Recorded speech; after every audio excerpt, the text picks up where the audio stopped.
and welcome to the latest episode of Sean's Movie Crusades. My name is Sean Wasserkrug, and I'm here to review all the latest movies in theaters, as well as anything that you guys recommend, whether they be recent films or old school movies. Now, before we get into today's review, don't forget to hit that like, share, and subscribe button to the channel, so that way you guys stay up to date with all the latest videos that pop up. And don't forget to follow us at all the social media outlets that you see below. Now, today we are reviewing Netflix's latest horror film, Velvet Buzzsaw. Now, this movie was relatively unknown up till about, I would say, 3 weeks ago, maybe 4 weeks ago.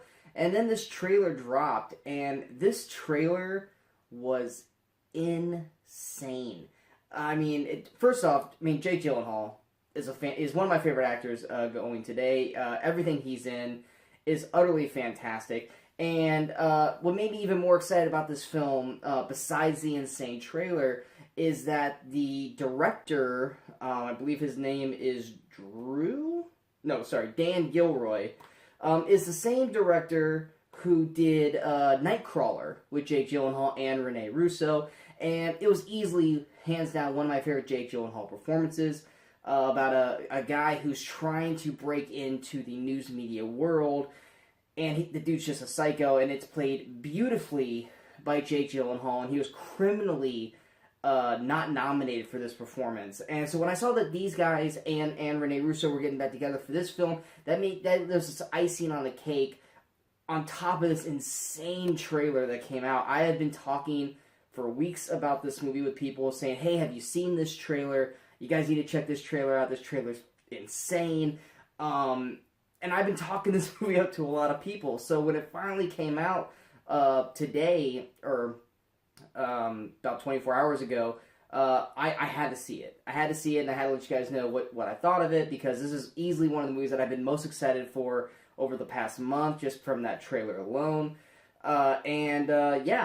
Basically the plot to Velvet Buzzsaw it's a very artsy film, in a sense, where it's about the art scene in California. And basically you have Jake Gyllenhaal's character. He's a critic, an art critic. He goes by Morph Vanderwalt. Yeah, so a very artsy name there in itself. And they've used this term in the movie, that his critic voice, he's a god among the art community. And basically, whatever he likes sells, and whatever he doesn't like dies. And so he's pretty much a god to the art community, that every artist wants him to see their work, wants them to love his work, and by getting his stamp of approval, it means that their art is going to become a very huge monetary item and will bring them a lot of wealth. And so because of that, he does have this kind of stick up his ass. You know, he's kind of up in his own ego. You know, he talks very over theatrically. He likes to use a ton of big words that only probably he knows how to use properly, and he's just really all up in his own thing. But his best friend slash kind of girlfriend, kind of just, you know, or gay best friend, played by Zawe Ashton, named Josephina, another one of those names. She's in her apartment complex, and she finds a old man who has passed away in the hallway, and she finds out that he is an artist. And she goes into his room one night because she's trying to find his cat, so that way his cat, I guess, has somewhere to stay for the night. And she stumbles upon all these old paintings, and she overheard, I guess, the people who were going to clean out the apartment, that according to the old man, that he wanted all of his paintings and everything in there destroyed. And so she's an up-and-coming art assistant, seeing opportunity, she decides to steal all the paintings and then try to sell them. Steal them in the sense that she's still going to use this guy's name, because obviously he painted them, but instead of letting them be destroyed, she's going to try to make a profit out of this and a career out of it, and actually sell these paintings. And so basically, the paintings are a huge hit, but there are some supernatural elements that belong with these paintings, such as the paintings coming to life. And that's basically all we really know about the movie, and that was all in the trailer. It was just like, honestly, that trailer, like the first half of it is just like, oh, this is a artsy drama film, you know, like almost like a Devil Wears Prada, but with art. And then it just goes batshit crazy with the horror elements of these paintings. And so that's all we really knew going into the film plot-wise. So yeah, now what works about Velvet Buzzsaw? First things first, Jake Gyllenhaal. I mean, he's over the top in his role. I mean, Jake Gyllenhaal's playing this morph character to an 11, and while some scenes it might come off cartoonish, and other scenes it works brilliantly and it's funny. He's playing that pompous, eccentric art critic, you know, and he plays the guy, he's overly, you know, gay, but then he's not gay, you know. I mean, he's just kind of an asshole, you know, and he doesn't know how to turn the critic brain off.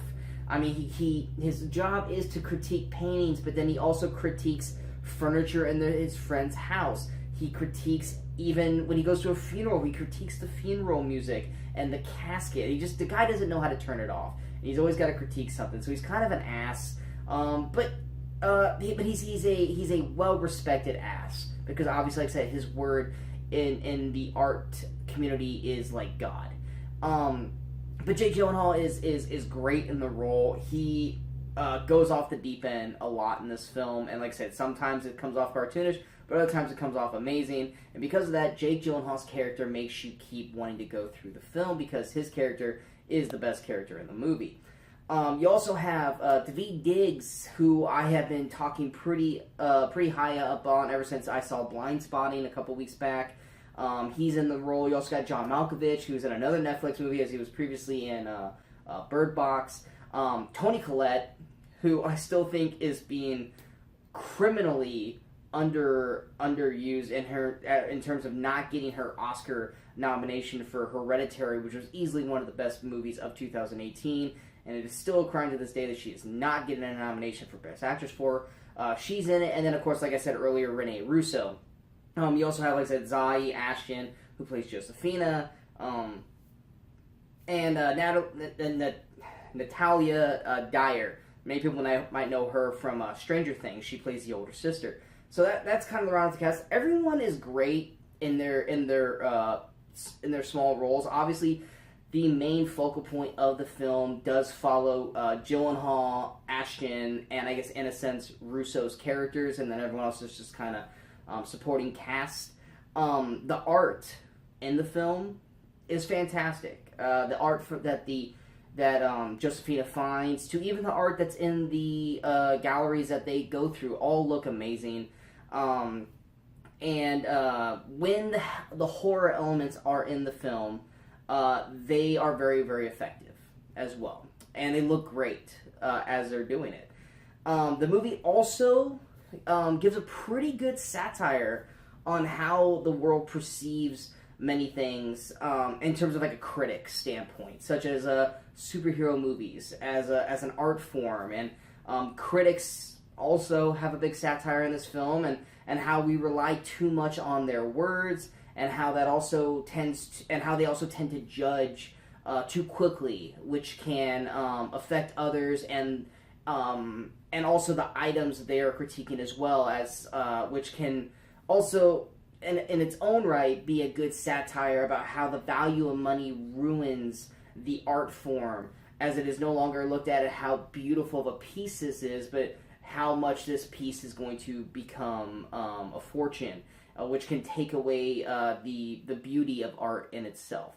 And so you get a lot of that satire in the film. Now, some people might be watching this, might not be able to see that or really look too deeply into it, and coming from someone who's trying to be an aspiring critic himself, I mean, also, like I said, judging too quickly and judging things to change people's perceptions. Like I said, I'm not trying to change your perception on a film, I'm just telling you how I feel about it, so that way you guys know what you're looking for when you go into a film.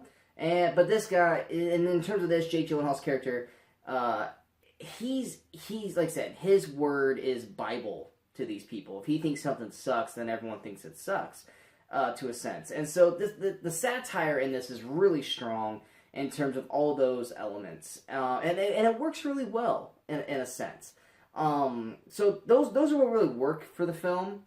Now, what does not work in the movie, number one for me, Zoe Ashton, I think is just god awful in this film. I don't know if it's the performance that they made her put on, or if it's her as an actress herself. I personally can't really remember anything I've seen her, and she looks familiar. But I even looked up her IMDb, and there was really nothing that popped up that made me go, "Oh yeah, she's from this." I personally could not stand her in this role. She comes off very cartoonish, and she's just downright awful in a lot of certain scenes. And it's not her character that I'm talking about, because I mean, a person playing an awful character, if their character is awful and you hate their character, that's good on them, because that means they're doing a good performance. That's not what's going on here. Her performance, her facial expressions, the way she verbalizingly reacts to certain things is just cringeworthy. And I know it's early in the year, but her performance is going to be easily one of the worst performances of the year, in my opinion. I feel like her performance brings down the film overall.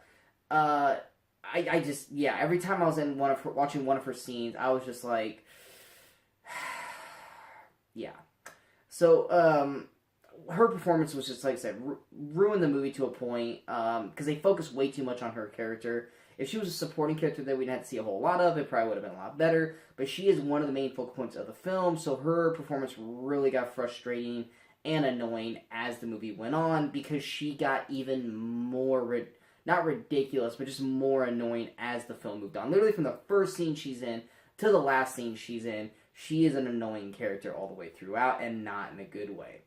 Malkovich, Diggs, and Collette and Dyer, who all, like I said, great in their roles, but they are all ultimately wasted in this film. They are all considered supporting cast in the movie, which you can't have those four great actors or actresses in this film and not utilize them to the fullest, because they're not. They're not used at all in this movie.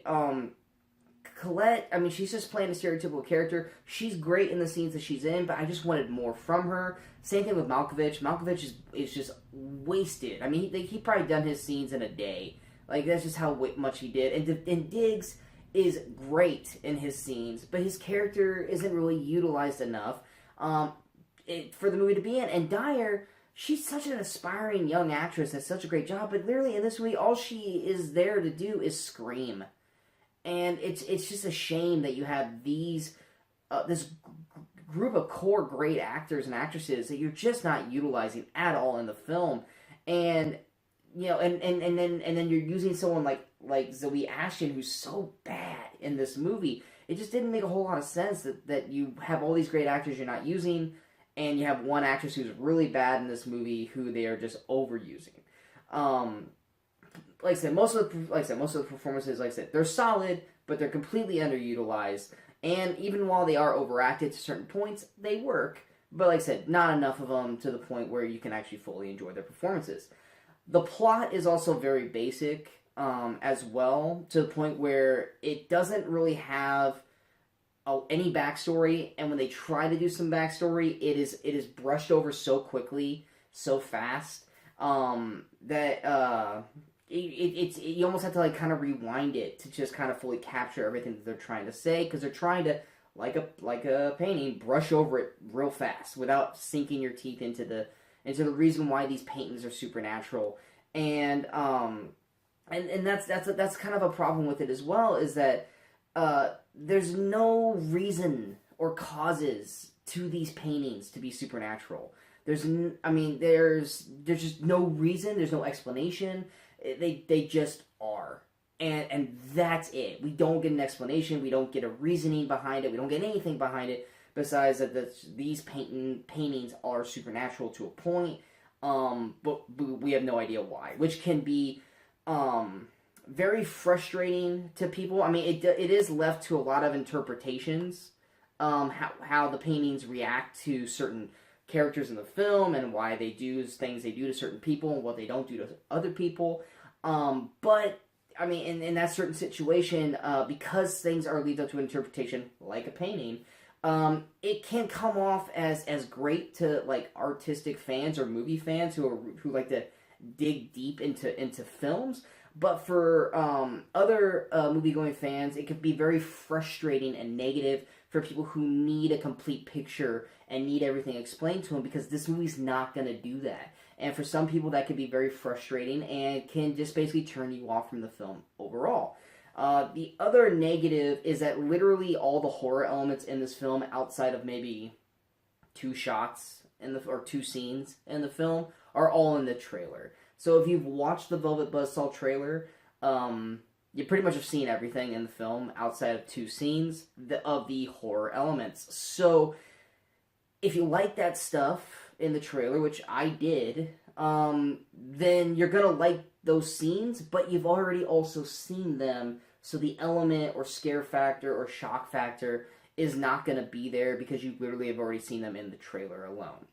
So overall, while the trailer itself was incredible, and it leaves you rushing to see this film on Netflix right away, the movie, while giving some good satire and some stuff to think about when it comes to art as a whole, and like I said, some of the performances, it's just not good enough to keep the horror fans locked in long enough to consider this a good movie, which that's what this movie is literally aiming to, is to the horror fans. The artsy fans might appreciate it a little bit more, or the art fans might appreciate it a little bit more, but the horror fans, I feel like, are just going to be too frustrated and kind of feel cheated that they are given a really good trailer of a movie that looks like it's going to be batshit insane, and it's ultimately kind of dumbed down or kind of painted over like a bad painting, to really delve in deep to a story that could have had some amazing situations or amazing stories put into it, but ultimately it's focusing too much on the art and not enough on the supernatural elements to really make this movie worth a view for the horror fans. I hope you guys enjoyed this review, and if you guys did, go ahead and hit that like button. And if you guys feel like this review is worth sharing, go ahead and hit that share button as well. But most importantly, don't forget to hit that subscribe button, so that way you guys stay up to date with all the latest videos that show up on the site. And yeah, we got some stuff coming up down the road. We got through January finally. There wasn't really a whole lot of movies to review, but February we do have quite a bit of films coming out.